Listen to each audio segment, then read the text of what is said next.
Hello, this is Dr. Paul Cottrell, and I'm recording this on January 19th. We're going to start a series of videos about Davos. All right. So this is my take on what's happening in Davos. Sometimes I'll be answering questions that the narrator may be saying to the panel. I'll stop the video and give you my interpretation of what's going on and what I think the proper answer to the questions are. And we're going to just kind of cover throughout the different days of Davos what's happening, but we're also going to be covering breaking news, especially with the financial markets. Now, today is where the financial markets are closed in the United States because of MLK Day. So we're not going to be going over the telemetry of the market today, but this video, we're going to go over the global risk report. All right. I might be doing another video going into the report and showing the different graphs, but this is just kind of a summary of the global risk report. So with that, please help support the work that I do by donating on my website, the-studio-reykjavik.com, and subscribe to all the channels. I have YouTube, Brighteon, Bitchute, and Rumble, TikTok, Substack, GETTR, X, buy me a coffee. There's lots of ways to help support the work that I do. Share the links and ask your social media to follow me. And get the great products that I offer on my store, the-studio-reykjavik.com. Get the structural nano silver toothpaste. This has no fluoride. This will neutralize and help to improve your oral pharynx, reduce plaque, and by taking this toothpaste, you're reducing the chances of cardiovascular disease and valvular disease. A lot of people don't know that certain types of bacteria can lead to plaque formation, which would lead to cardiovascular disease. Good oral hygiene will prevent that. Please go to my store, get the structural nano silver toothpaste. This neutralizes, so it's really important also in the winter season. So get this very high quality toothpaste, get a few tubes of it for your household. Another great supplement to take, especially during the winter season, is vitamin D3. Vitamin D3 is a gene expression cofactor that is really important. It also helps to absorb calcium. And when you do resistance training and take vitamin D3, you can build denser bone. Super important, especially for an anti-aging protocol. Vitamin D3 also helps to get cells to go into apoptosis if they're infected. So please go to my store and get vitamin D3. All right, with that said, let's go to Davos.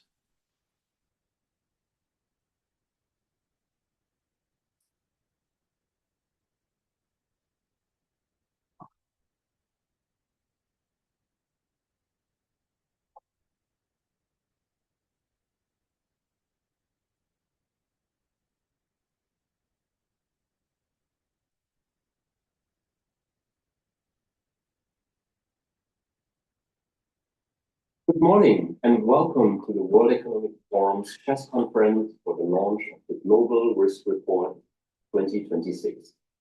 My name is Jan Zoff, Head of Media and Public Engagement at the World Economic Forum, and I'm pleased to welcome members of the media joining us this morning from around the world. The report explores how a changing global context shaped by strong competition, economic uncertainty, and rapid technological progress is influencing the risk landscape for the year ahead and beyond.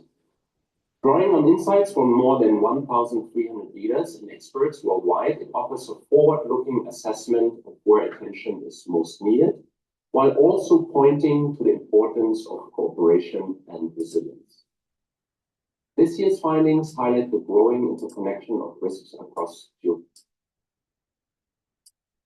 technology, society, and the environment, and the value of foresight and dialogue in navigating an increasingly complex global landscape.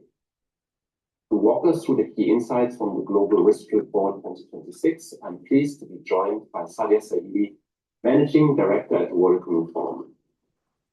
Sadia, this is the 21st edition of the Global Risk Report. What's the headline finding this year? Very hard to summarize in one finding, Jan, but perhaps the key red thread that runs throughout the report is that we have entered a new age of competition, and that age of competition is then influencing every other global risk as it unfolds. And we are seeing multiple global risks unfolding at the same time. So at the very top of the rankings in the shorter term, geoeconomic confrontation, but that's closely followed by societal risks like societal polarization or mis and disinformation and other technology-related risks. So we're seeing a compounding of risks happening because of this new age of competition. Thank you, Salia. How have the experts you serve, risks appear to be accelerating and becoming more interconnected? What does that action mean in practice? Yeah, so what we find is that overall, when it comes to this sort of global outlook, we try to ask the 1,300 experts and leaders that we surveyed, we try to ask them their overall sense of the outlook. And I think, there's one stat that just sort of tells you where people are. Only 1% of those surveyed expect a calm outlook in the next 2 years. And again, only about 1% in the next 10 years. Roughly 10% expect things to be relatively stable, again, in the next 2 and 10 years. But a good 50% are expecting things to be very unsettled or stormy in the next 2 years.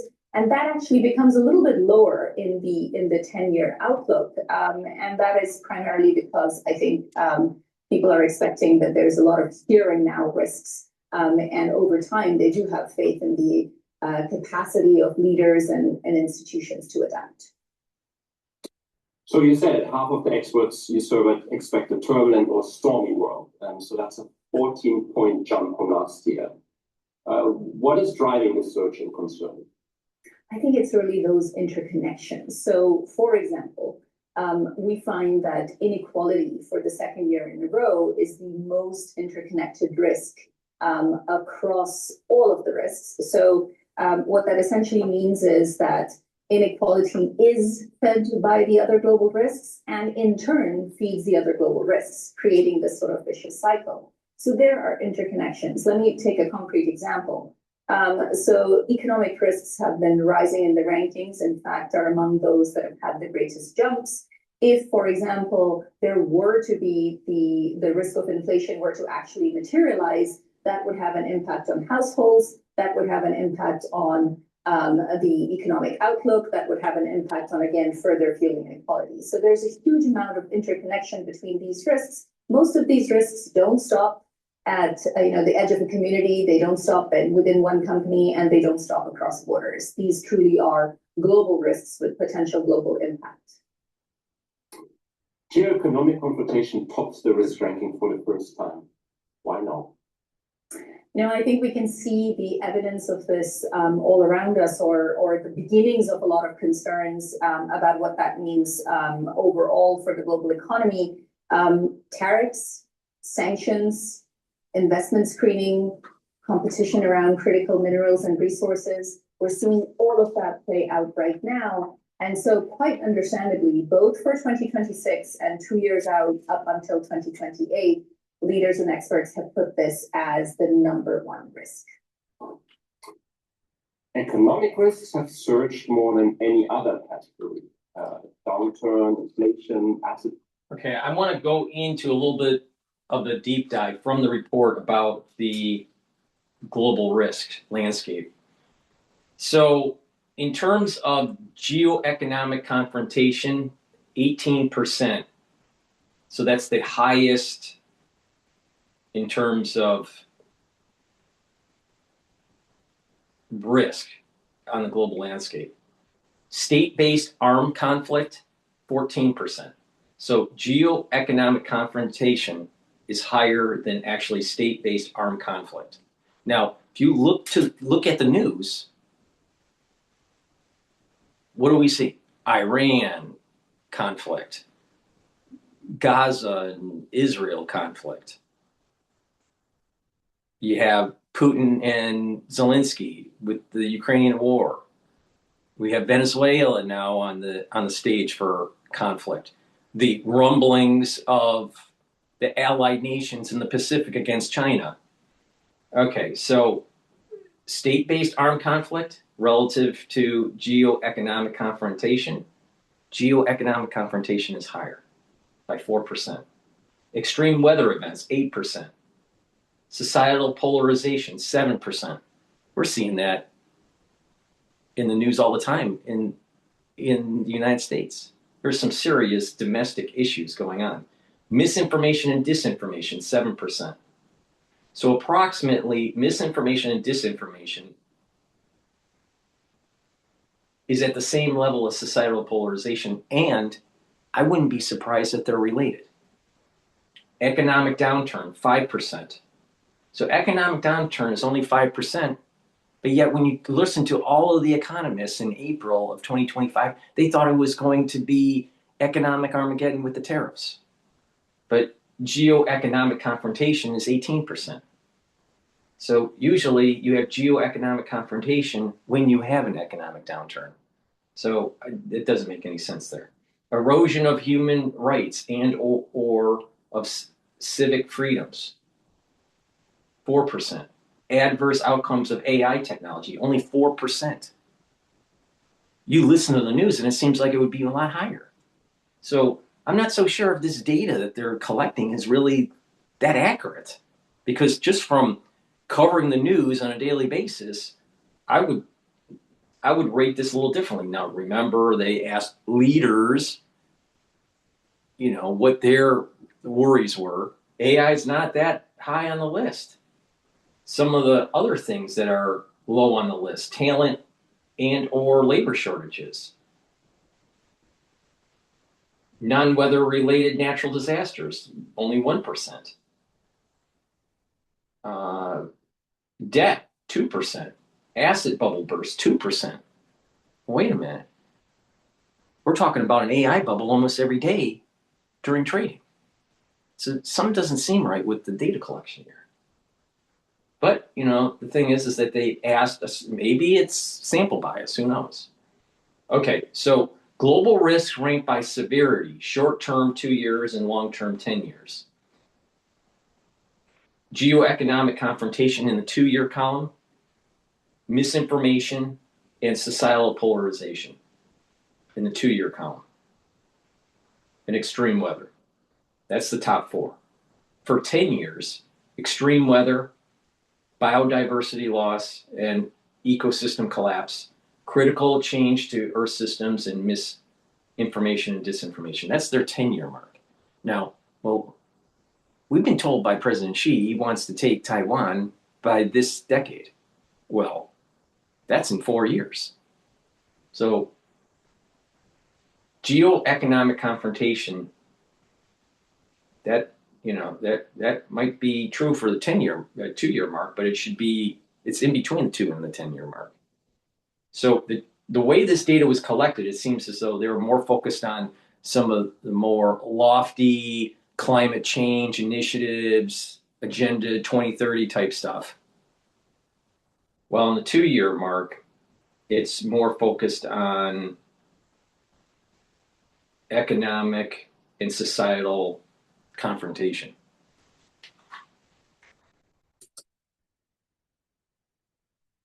Was all spiking? Are we heading for a global recession? I think we certainly don't see any evidence pointing to a global recession, but there is rising concern about global economic risks. So I think you already mentioned some of the key ones: debt, inflation, and the potential risk of asset bubbles. I do want to make sure that we emphasize none of these are predictions. What they are is what is top of mind for leaders and what are they seeing rising to the surface when it comes to thinking about risks a couple of years out. So these are the ones that have shot up the most, but they're still somewhere between rank 10 and rank 21 out of the 33 global risks. So they're still somewhat middle of the rankings, but they've just shot up because they had really gone down in terms of concern over the last few years. And again, it's not sort of surprising. So, for example, when it comes to inflation, over the last year, the global economy did quite well and stayed relatively resilient in the face of higher tariffs. But there is this concern that there is a lag effect, but this year we may see rising inflation and the impact of those tariffs. So that is why some of this is going up. Again, when it comes to the valuations of artificial intelligence. All of the economists said that the tariffs were terrible for the society. It was going to destroy the economic prowess of the United States and all this. It didn't happen. It didn't happen.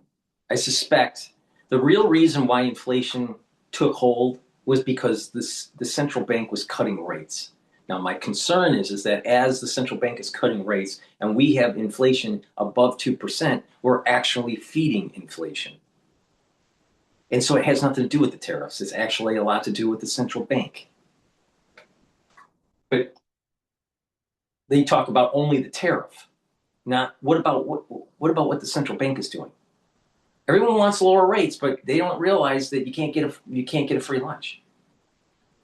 You lower rates, you're going to have inflation. And on top of a bubble stock market, you print cheap money, it's going to go into the stock market and feed the actual bubble beast of AI. She doesn't bring that up. Related companies, we're seeing some of those valuations be very high and stay high, and that is all dependent on the one hand, the potential huge opportunities of artificial intelligence, but there is also a fairly well predicted concern around could this also lead to a bubble. So those are the kinds of things that we're seeing. And of course, when it comes to debt, we're in some of the most indebted situations for advanced economies, in addition to some developing economies that have been facing debt and currency related risks for some time.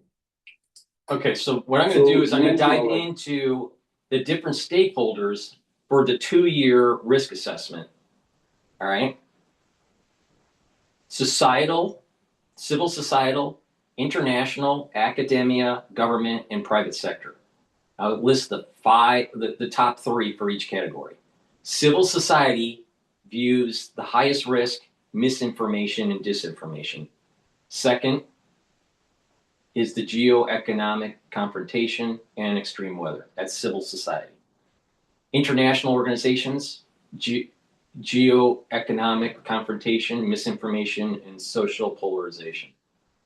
Academia, geoeconomic confrontation, misinformation, and disinformation, societal polarization. Government, geoeconomic confrontation, misinformation, and disinformation, societal polarization. Private sector, geoeconomic confrontation, misinformation, and disinformation, and societal polarization. So because the economic confrontation and misinformation and disinformation with societal polarization is a very common theme across most categories of risk holders,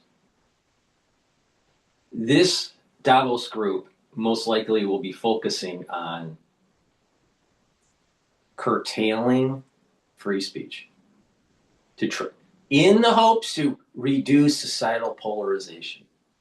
Watch, it's going to be a uber government proposal of clamping down on freedom of speech.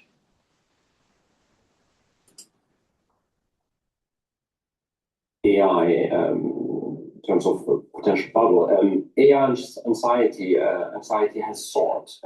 Before we continue on with the AI, which is very important. Age group based on the 2-year risk, less than 30, the top issue, misinformation and disinformation. Age 30 to 39, misinformation and disinformation. Age 40 to 49, geoeconomic confrontation, and that's true across the rest of the age spectrum. Age 50 to 59, age 60 to 69, and 70 plus. So the bulk of the society is worried about geoeconomic confrontation based on age group. It's the youth and the 30s and the ones that are in their 30s that are more concerned about the misinformation and disinformation.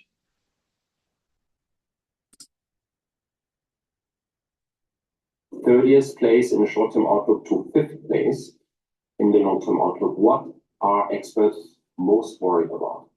That's the biggest jump we've seen in this last year, 25 ranks across the 33 ranks, 33 risks that are being ranked. So in the shorter term, I think, again, and we see this in the markets, there's a sense that artificial intelligence comes with huge opportunities. And in the relatively short term, most companies, most countries are likely to benefit from it. But when it comes to that 10-year outlook, that's where concern really goes up. And I think that's because a lot of leaders and experts are seeing that on the one hand opportunity, but on the other hand, it's growing largely unchecked. And there isn't really as much governance around it as I think they feel is necessary given the set of risks involved. And there are three sets of risks they're concerned about.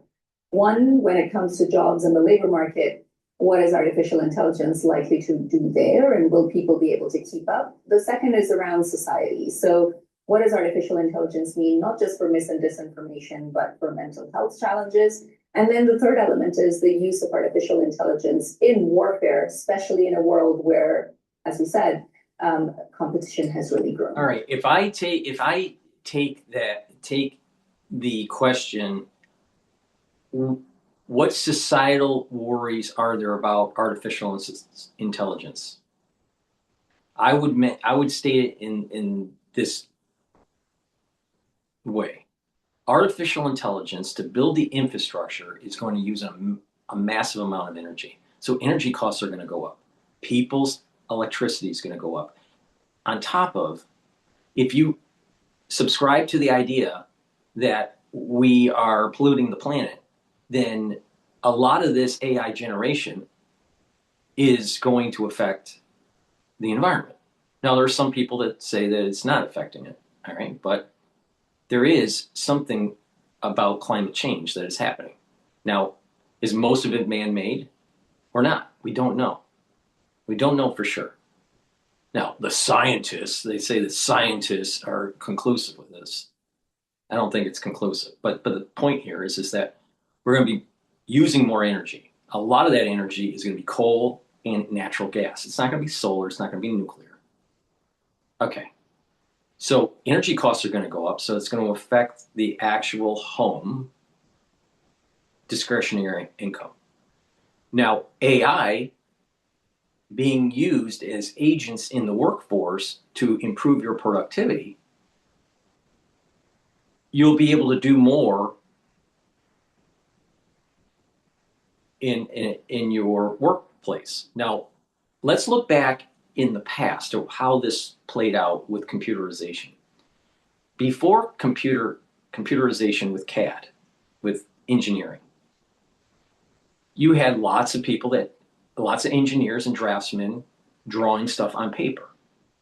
And it took thousands of people to design a car, all right? And changes were harder to make. And options were having optionality. This type of vehicle with these types of options, or shared platforms. That was harder during that age of just drawing it out. When computerization came on board, less draftsmen were needed, less engineers were needed for any particular vehicle, but more vehicles were designed. So instead of 2,000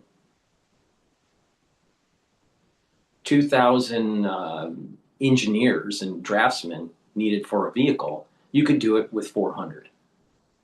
And you could design maybe 2 or 3 platforms that shared many different components. All right? Or 3 cars on one kind of common platform. So optionality increased.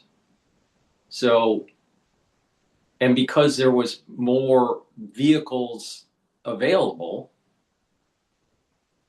you needed more test engineers and more manufacturing engineers, all right? So there is a reconfiguration of the economy. So with AI's agents, it's going to allow you to do more. And so at a current level of employment at a corporation, and they want to grow, well, they don't have to hire to grow. All right. Now let's say that corporation goes into a recession. Well, we can cut staff and still have a decent level of productivity because of AI. So there is at the very beginning, for the ones that are already employed, it means that you're going to be more efficient and most likely be doing more because the company will want to grow and leverage this efficiency. This means back office, front office, mid office, right? But once the recession happens, which it will happen eventually, it will be structural, not cyclical. And that's where the worry is that companies won't have to rehire. So there's not going to be a massive unemployment right now. Now you are seeing that younger cohort group isn't coming into the workforce because you don't need them. AI can do their job. Or the individuals that are leveraging AI don't need lower staff underlings, lower experienced underlings to work in their department. So there's going to be an awful lot of managers that are going to want to make sure that before they hire that they can't do it with AI. So ones that are coming into the job market that are young, it's going to be hard. And ones that are transitioning from one career to a different career, even though you're experienced, may be more difficult. Now, in terms of artificial intelligence and a surveillance state, that's getting scary because that's 1984. With video and with global surveillance and Palantir being able to track certain nodes in direct, secondary, tertiary levels of conductivity between the nodes. That's a surveillance state. That's not freedom. So that's worrisome. So you have the energy consumption. You have instability in the job market eventually, especially during a recession, but it's happening right now with the youth. And you have huge amounts of investment in artificial intelligence through the hyperscalers that a lot of experts are saying this is starting to look like a bubble. Now, the optimistic side is to take a look at the transition with Japan when oil was starting to become a concern in terms of quantity available and the price.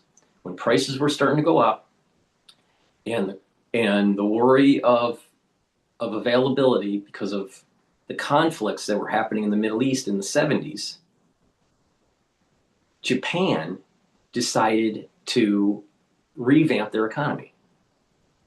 Instead of it being a fossil fuel type of economy like the United States, because during the Reconstruction right after World War II, Japan was basically modeling their economy like the United States. But the United States was hampered because of the need for cheap oil from the Middle East. Because at that time, our energy production was going down. And cheap oil was basically coming from Saudi Arabia, Iran, Iraq. Well, in the 70s, you had the oil embargoes and the conflict between the Arabs and the Israelis.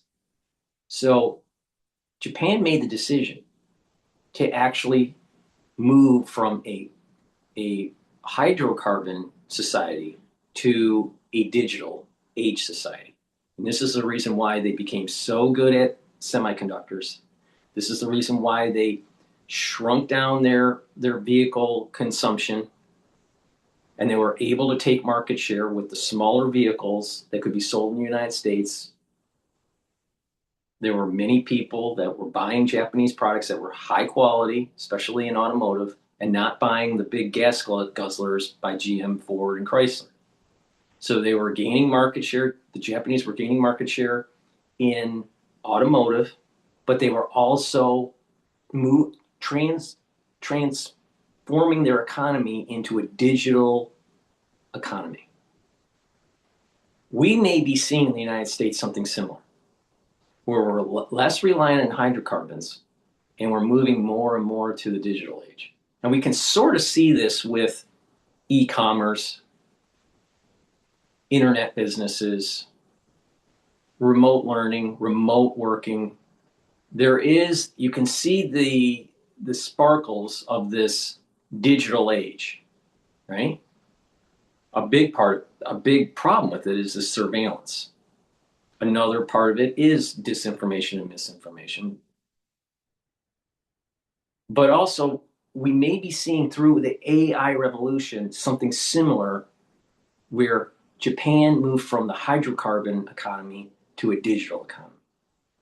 We may be seeing something happening in the United States. We're moving away from the hydrocarbon economy to a more digital information economy. We're starting to bring back the chip manufacturing here. We're starting to see the potentiality within the next few years, the use of humanoid robots and planet exploration and colonization. These are all going to be very intensive digital and electronic endeavors. So AI in the long run may be actually really beneficial, very similar to that move out of the hydrocarbon economy for Japan into the digital information economy. Now, we're sort of in the digital information economy already. Now, another aspect to the worry about AI is we saw the beginnings of drone warfare in Ukraine. And when you start having social learning between your drones and autonomous drones, the use of AI with these drones and the kamikaze drones, it's going to change the landscape of how the US military will use strategies to win on the battlefield, especially in tank warfare and also in naval warfare. So with that, that's my assessment of AI. Short term, certain people are going to benefit and become more productive. The youth, it's going to be a problem of them being able to plug into the economy. But in the long term, there's going to be most likely more businesses and more optionality that's taking place in the economy, where instead of doing let's say a marketing campaign, and you're using AI to develop the marketing campaign, the script and the videos and 30-second ad slots and all this, instead of making one, you may be making 10 because it's so it's so much quicker to make. We may be moving into movies where you pick the option on your TV, what you want to see. Do you want to see the ending to be this way, or do you want the ending to be this way? So when you watch the movie 3 times, it has 3 different endings.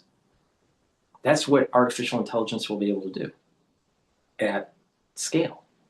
Now, you could do that in the old style filmmaking too, but it would be more expensive because you would have to have actors and scenes production and then post-editing. But with artificial intelligence, you're going to be able to do these things much quicker and much cheaper.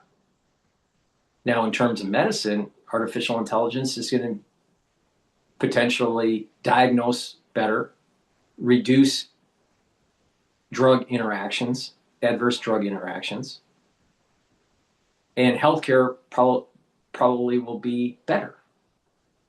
But the thing is that you probably don't need as many physicians anymore.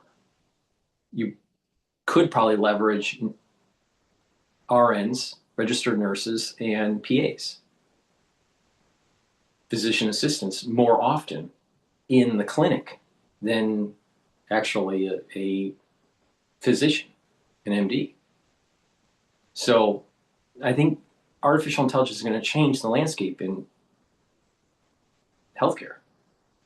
on top of artificial intelligence, is going to be used in the actual billing and insurance to make sure the doctor isn't doing something wrong and that they're diagnosing properly.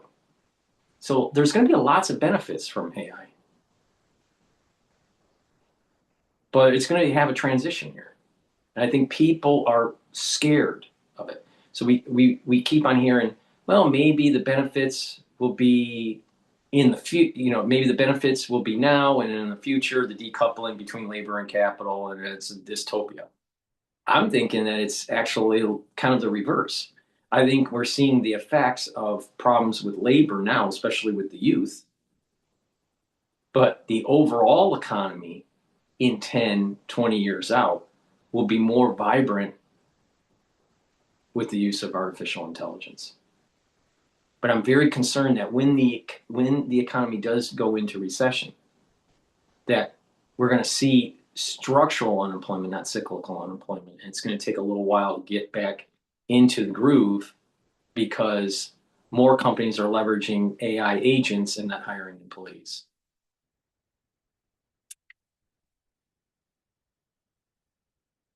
Environmental risks have dropped in the short-term rankings, yet dominate the long-term.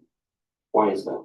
I think it's really isn't it you got to remember the World Economic Forum is one world order. All right, so let's not be confused with that. Secondly, we've been told for 10 years, if we don't stop our hydrocarbon usage, the world's going to end. All the polar bears are going to die. All the fish in the sea is going to boil up, and you're going to have fish soup. All of the trees are going to burn down. Everyone is going to be thirsty because all the water has been evaporated. None of that happened. The sea levels haven't changed much in the last 100 years. Now, all of a sudden, we need to burn a lot of fossil fuels to be able to fuel the AI. Isn't that interesting? You don't hear too much about how bad the environment is now with human intervention. But we need that fossil fuels for those AI servers. We need them to, and we need those LLMs, the large language models, for military use and for civilian use. This geo-economic confrontation, this is AI related. This is AI. You need certain materials. You need certain energy sources.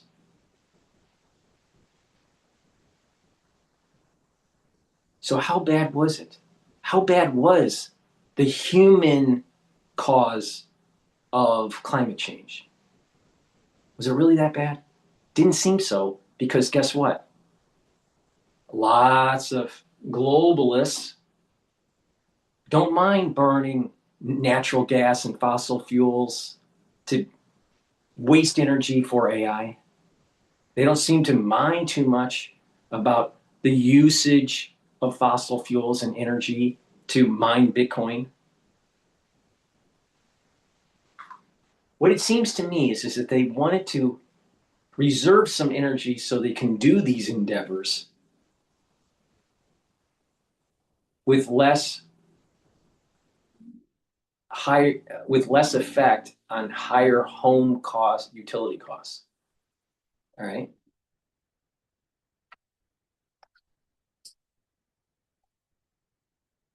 We just mentioned, when there's so much short-term focus around interstate conflict, which is the second highest risk in 2026, geoeconomic confrontation, concerns around mis and disinformation in the short term, rising concerns about economic risks, rising concern about the long-term effects of technology, societal polarization, inequality. You put all of that together, and there's so much focus on that in that shorter term, environmental risks have fallen in severity and therefore have gone down in the rankings.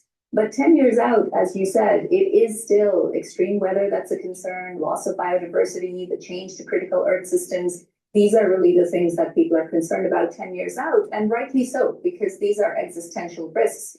And it's very concerning that if we do lose the focus on these in the short term, we're not going to be ready to adapt and mitigate 10 years out. So while it does show up in the longer term rankings higher, it actually is a here and now risk.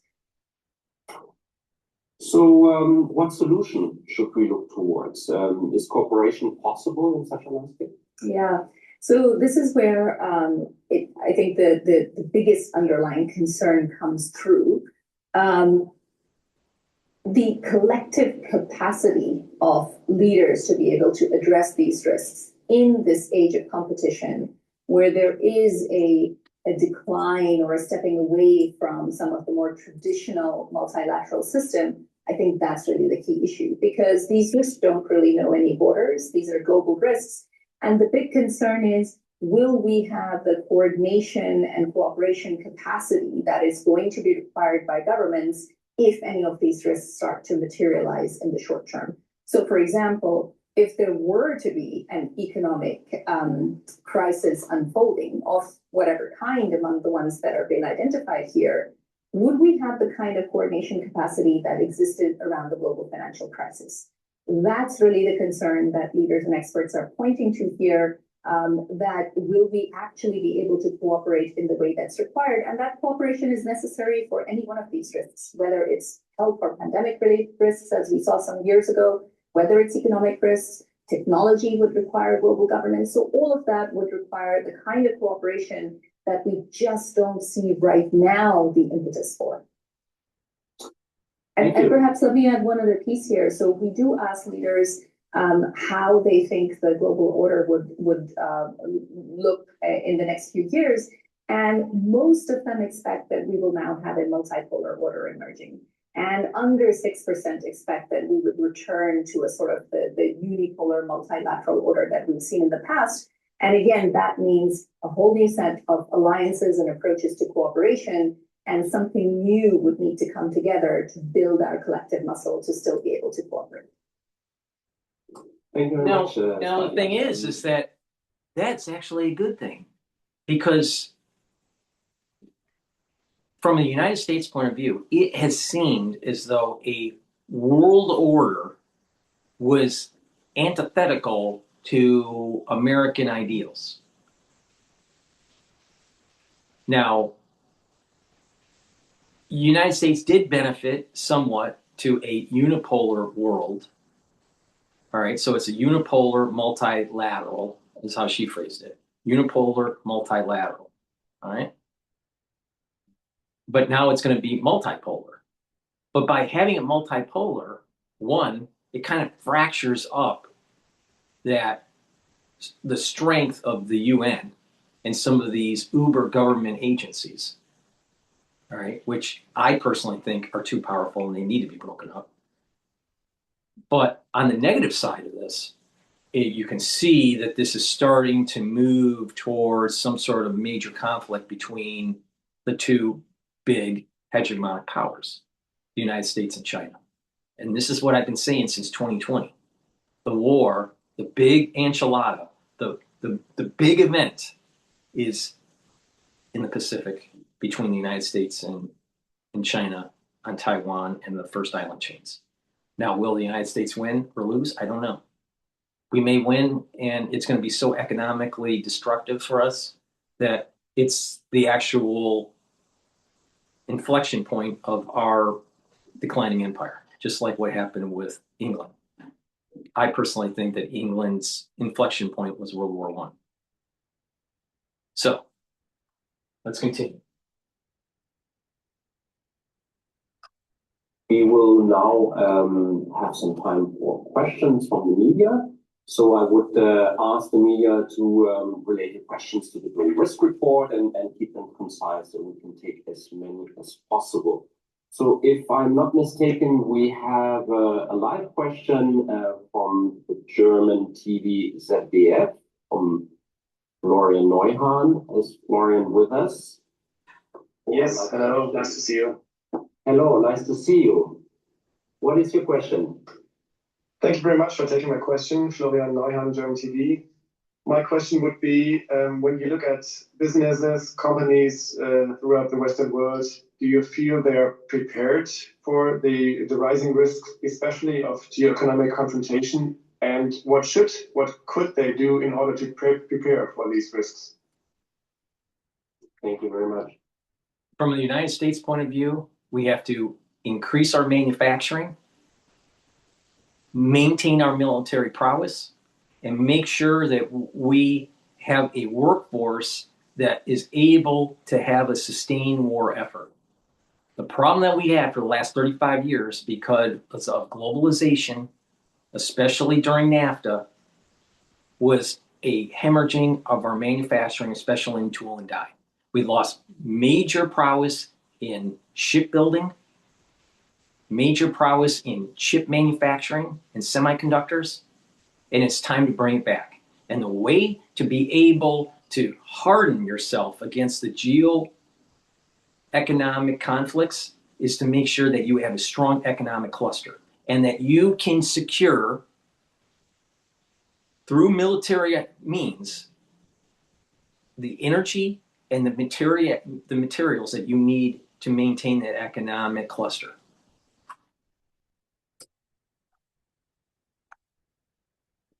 Falia. I think the biggest concern that we see from businesses is previously supply chains had been geared towards efficiency and they've been operating in a world of cooperation. Here's the problem with just-in-time delivery. On the balance sheet, it looks great because you have less inventory costs. You have less inventory, and so you're doing better. You're more efficient. The problem is that you don't have redundancy. The human body has redundancy. The human body has redundancy even in perfusion of blood. See, if you have a slight blockage, some of the surrounding blood vessels will start to dilate and move blood flow. There's a redundancy there, just in case there's some sort of clot that happens. Now, I wouldn't count on it, because if you have a clot, it can end up being catastrophic for your body. But the point here is that if certain blood flow is stopped, other blood flow can dilate and help perfuse the tissue. And hopefully that clot will be dissolved and normal perfusion happens. Redundancy. Now look at energy storage. We have redundancy in adipose tissue. You're consuming food, and that's being broken down and you use it. All right? But at times your food source may deplete and you may need to use the triglycerides that are in your adipose tissue and the free fatty acids. So it can be broken down and you have fuel. There's a redundancy with adipose tissue. So if you have an economy that doesn't have redundancy, when there are disruptions, pandemics, natural disasters, war, don't be surprised that your economic cluster starts to atrophy or starts to die because there's not redundancy. See, this is where the business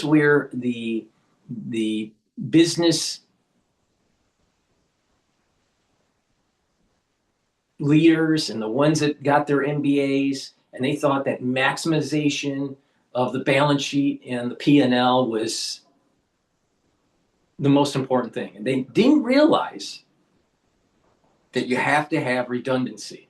You even have to have redundancy with your supply chain. You have a product and you have a subsystem for that product and you issue it to one of your suppliers. You got to make sure that other products that you make, you provide to a different supplier to make sure that both of them are alive, that one doesn't go bankrupt. Why? Because if you don't have a lot of suppliers, your prices will just go up when there's less competition in the supply chain. So you got to maintain redundancy even in the supply chain and the suppliers, the number of suppliers. So the ones that went to business school like HBS, and they said that just maximize maximize that balance sheet for shareholder value, they didn't realize that they were weakening the economy.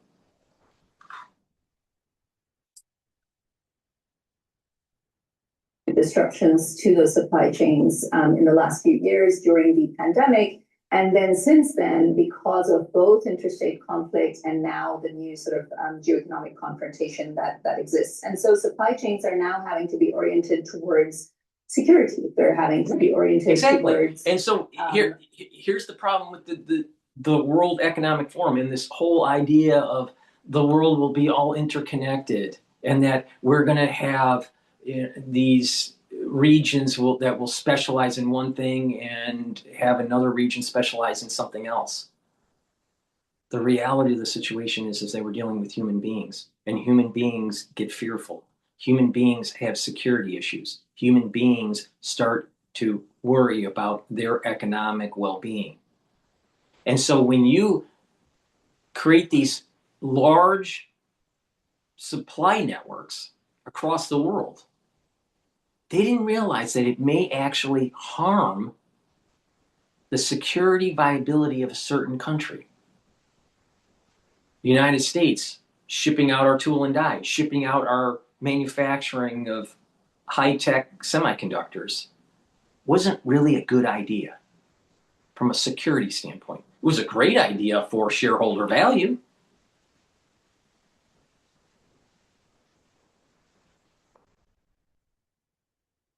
Over-connected world is bad. Because think about your body. How much really is communicating between your liver and your brain? Right? There's a lot of communication, but if you have too much communication, you can lead to cancers. If you look at tumors, sometimes when cells start to divide abnormally, a lot of times, there's different types of cancers, okay? But a lot of times there's a capsule that is formed around the tumor to prevent those cells from breaking out. Now, if that capsule is broken, then you start to have a metastasized cancer. Now, that's not true for all cancers, but many cancers have a capsule or a very thin tissue that is surrounding the tumor. Okay? But if you have overconductivity in the economy, if you have overconductivity in your body, you end up metastasizing. And your body doesn't function as well. This is the reason why we have a region for our liver, a region for our heart, a region for our brain, so it can form properly and function properly. But this idea that, well, you can just have, hyperconductivity. Well, I think that with hyperconductivity, you can spread disease, literally, faster. You can have disruptions in the economies, especially during war. You can have lots of problems in terms of natural disaster. So hyperconductivity is not a good thing. Or there are many negative aspects to hyperconductivity. There are some positive aspects too. It's cheaper, it's more efficient up to a certain point, but then there's negative effects. There's pernicious effects on society. Once these agencies that are uber governments, they didn't think in those terms. Countries think individualistically. All right? They don't think globally. They may think globally in terms of how they can extract resources or money or whatever, but their overall concern is at a country level. And so when you have hyperconductivity through the global markets, it can be pernicious. That can lead to a country to say, you know what, enough is enough, and we're gonna have tariffs. We're gonna bring back manufacturing. We're gonna build up our military, and then smash it and smash the global. We may be seeing the beginnings. This may be the actual path the pathology, right, of the world about to smash itself because of the hyper conductivity that an uber government wanted. The one world government, the World Economic Forum, well, for the last 35 years, guess what? This is what happens when you have people like Xi trying to take Taiwan, when you have people like Trump that is very nationalistic and is willing to call off the Euro whiners and the ones in Europe, the leaders of Europe, using American taxpayer money to support their defense through NATO, yet those countries ended up, because money is fungible, ended up producing social programs for their people that, in effect, the United States taxpayer subsidized. You think that's fair if you're an American citizen? Hell no. Hell no.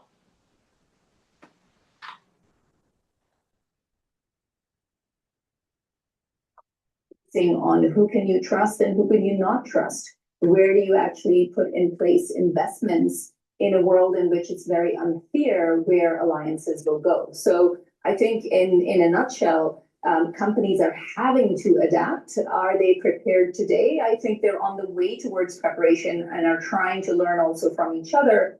And this is one of the types of conversations that will take place next week at our annual meeting. And then the second element there is we've heard from quite a few emerging market players that say that we have been operating in a world in which supply chains have not been that easy to manage, in which alliances have shifted over time. And actually, we might be better prepared than many of the businesses that emerge from advanced economies. I think that's a viewpoint, but that's some of what we're picking up. Thank you. I have a question here from Associated Press, Jamie Keaton. I don't think we have him live with us, so I will kind of read out the question, which is geoeconomic confrontation is the top risk. We talked about that. That sounds based and vague. Can you please elaborate? Sure. I think this really relates to certainly tariffs, and we've seen an increase on tariffs over the last year, although still lower than what was originally being envisaged. And as I mentioned earlier, we've seen the global economy remain relatively resilient, but the risk that's being pointed out here is, will that resilience continue? In addition to that, you're seeing different kinds of measures when it comes to investment screening, and that is changing the outlook for foreign direct investment as well. We're also seeing a lot more control of critical minerals and critical resources. And of course, this is not just about one actor or two actors. This is about the overall shift that leads to in the global economy. And if everybody starts doing the same thing, then we really start moving into a very economically difficult situation, because I think, as we all know, it is really not possible for each country to be able to be fully economically nationalistic, to rely only on itself. So that overall is what we mean by geoeconomic confrontation. And when economic policy tools start becoming essentially weaponry instead of a basis for cooperation, that's where the overall risk becomes much higher for crises to unfold and for the lack of capacity to be able to deal with them.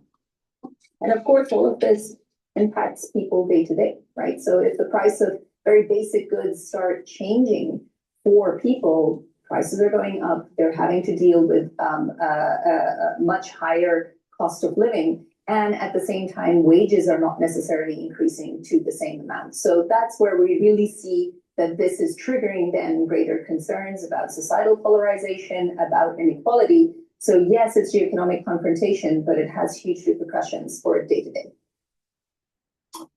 Thank you, Sadia. We have also a question from Luton that I'm going to read out also. What are the main differences and surprises in this year's report? So I think one is the question that we just responded to, geoeconomic confrontation jumping up to the very top, more so than a lot of other concerns. So that's certainly one, and it jumped up 8 positions. I think a second element is the unfortunate deprioritization of environmental risks. And this is keep this in the context. We're talking about 2 years out. All right. Keep it in the context of what I was saying. September 11th. If you haven't been paying attention, you need to write this down. September 11th of 2026 of this year, the gate of hell will open up. Now you're going to say, Dr. Paul Cottrell, this sounds so strange. That is when Rosh Hashanah is, and it coincides with the Shabbos. The shofar cannot be blown. When the shofar is not blown on Rosh Hashanah, there's a curse that comes. Sometimes it's a curse on a community. Sometimes it's a curse on a country. Sometimes it's a curse on a religious group. Sometimes it's a curse on the whole world. I suspect that what is going to happen on September 11th of 2026, all the way to the first or second week of October of 2027, the world will be cursed. Now that means that there's probably going to be a major war and or major economic hardship.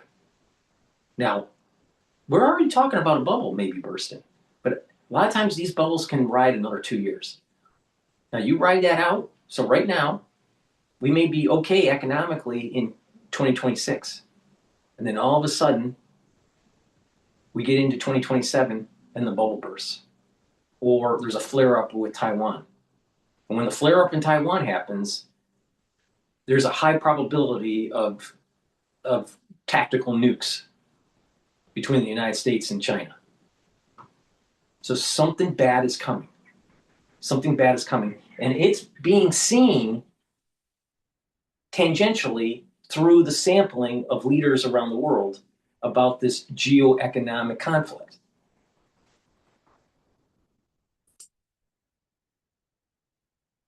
And for the leaders and experts that have answered the survey over many years now, this is an issue that has been going up and up and up in the rankings over the last 10 years. But we see this shorter term deprioritization, which of course is deeply concerning. I think the third element is around artificial intelligence and the fact that there is this longer term concern where it jumps from all the way towards the bottom, number 30, all the way through to number 5 and 10 years out.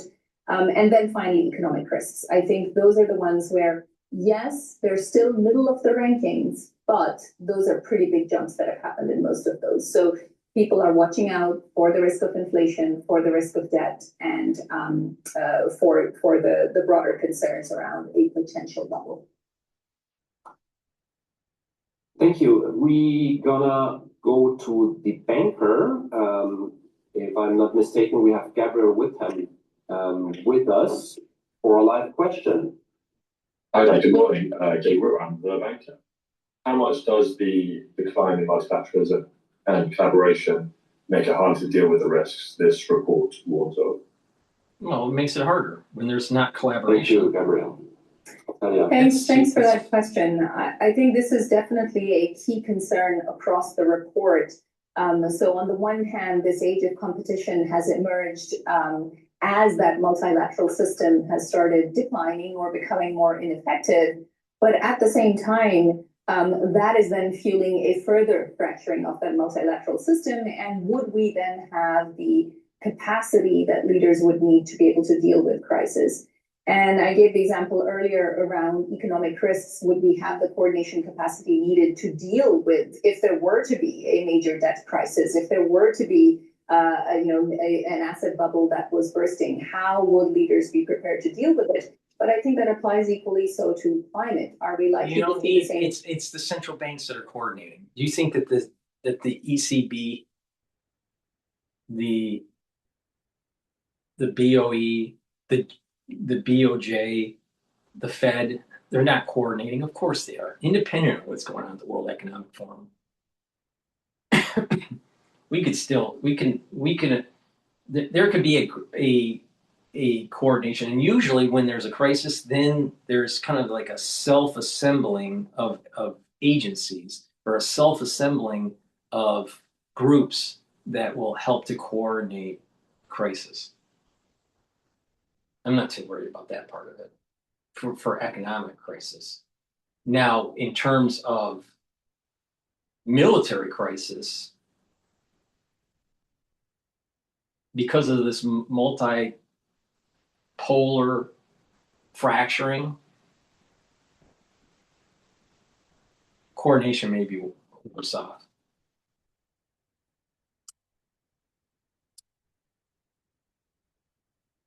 Of cooperation, and there are definitely some very clear signals that we're not. And that kind of cooperation would be needed on the mitigation front, but it would also be needed when it comes to adaptation. There's perhaps one more piece around this, which is developing economies in this new age of competition are facing a much more uncertain outlook than they have before. Traditionally, they have relied on global economic cooperation, or essentially what is known as globalization, to be able to grow. And that has lifted so many people out of poverty in the last 20 to 30 years. That system just to growth just doesn't quite exist at the moment. And so there's also this longer term concern that as the multilateral system and global economic cooperation mechanisms start declining, what is the new pathway for 4 billion people around the world? Thank you, Sadia. We have also a question from Bernama TV, that's from Malaysia, from Aziri Idris. We don't have her live with us, but I'm going to read out the question. So what are the most critical global economic risks highlighted in the Global Risk Report, and how could they impact Malaysia? All right, so let me go down a few of those rankings. So there's a concern about economic downturn that goes up 8 positions to number 11 now. So we don't see, as I said earlier, the risk of a downturn or a recession among the top 10, but it has risen to 11 over the next couple of years, which is certainly much higher than it has been in the past. The second element is inflation. So this had really fallen down the list after having risen in the past during the inflation that followed directly after the pandemic, but it's now jumped 8 positions to 21st again in the lower half of the rankings, but certainly higher than it was before.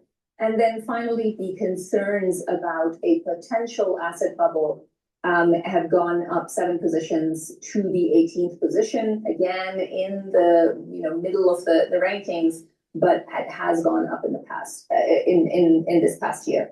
Now, how does that impact a country like Malaysia or other large emerging markets that are critical to global supply chains?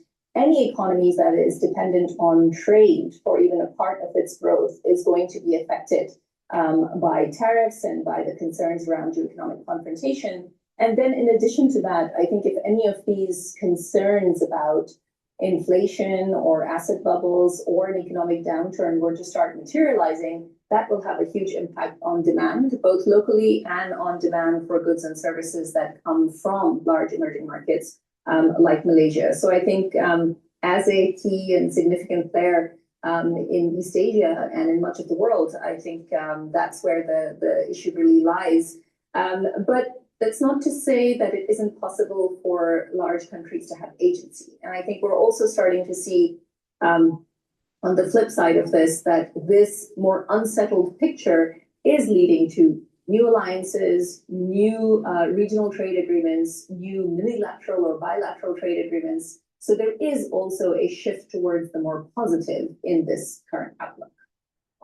And we can remind media that we have a special section where you can look up country. Absolutely. There's country level risks that you can see at the very end of the rankings. Again, not predictions, but those are the views of business leaders as to what the translation of those global risks is at a national level. Thank you. We have also a question from CNBC, from Contessa Brewer. I'm going to read it out.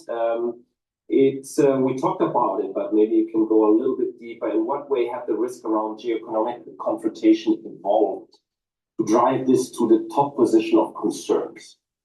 Yeah, I think this is where it's a decoupling from China that is coming together. So on its own, if the focus had been, for example, just tariffs, to put it that way, or if it had been just a concern around, for example, more investment screening, or just the control of critical, but we're seeing all of this happening together. And then compounded on top of that, this is landing in the midst of a situation where societal polarization is already very high. That is, in fact, what has led to a lot of economic nationalism. But unfortunately, the blowback from economic nationalism happened because globalization didn't work. There were too many people that were on the receiving end where they were not benefiting from the massive gains. And this is what we call the K-shaped economy. Economic division between the haves and the have-nots have increased when you destroy the economic clustering. And when housing costs, the costs for food are too high, then what's going to happen is you're going to have a society that is going to be economically nationalistic, and it's going to try to erode that global order. The global order failed. They failed. If it was really working, why are there still tribal leaders, fighting in Africa? There's not economic stability in Africa. It's a bunch of warlords. They can't contain pathogens. Multiple times in any given year, you have a spike in Ebola, or you have a spike in some sort of other outbreak in that region. Mpox and other diseases. You look at a lunacy map of the world, areas that have electricity, and it's pretty dark in Africa at night. There's not much light. Very similar to North Korea. Now, there's little spots. Most of it's dark. It's not the world economic, this new world order, this economic new world order that they've created in the last 35, 40 years hasn't worked for many people. It's a problem. And it's weakened certain nations in terms of its military prowess, its economic viability. So what's wrong with it? Of course, there's going to be a negative feedback loop saying your global order didn't work or isn't working as well as it needs to. So there needs to be a feedback to do a self-correction. And that's what this is, economic nationalism.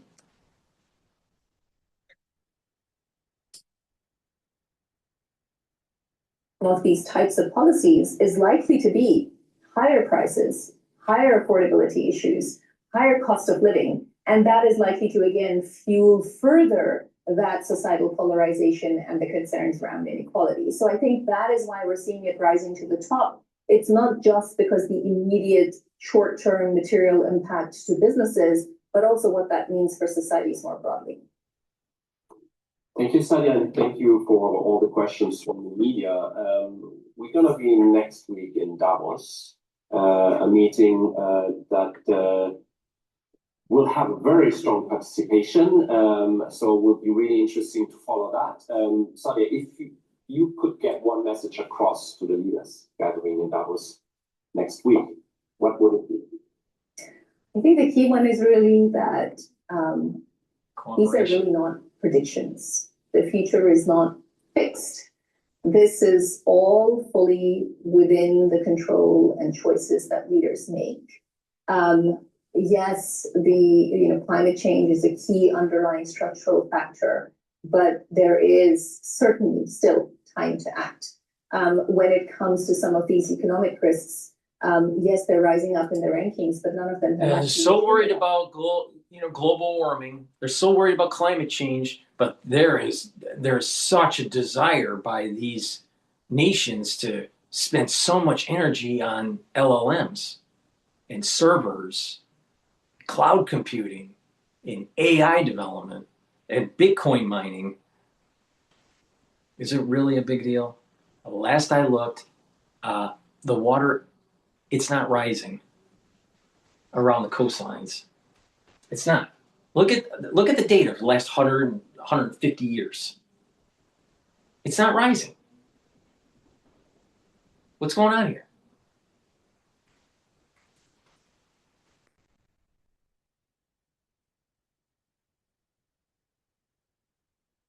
And so again, it is very much within the control of leaders. So as we enter this 21st year of the Global Risks Report, our sense is, yes, we're in a world of greater competition. Yes, cooperation may be different than it has looked in the past, but it's really up to leaders to be able to bring people together. And that's what we are doing next week. Under this broader theme of the spirit of dialogue, we are bringing together leaders, 3,000 leaders from over 130 countries. And the idea is to take a very objective, clear-eyed look at where these issues stand, where the positives are, because there are, of course, many opportunities as well, and combine that with a very clear-eyed outlook on what these risks look like, and to try to understand what might be still areas of cooperation.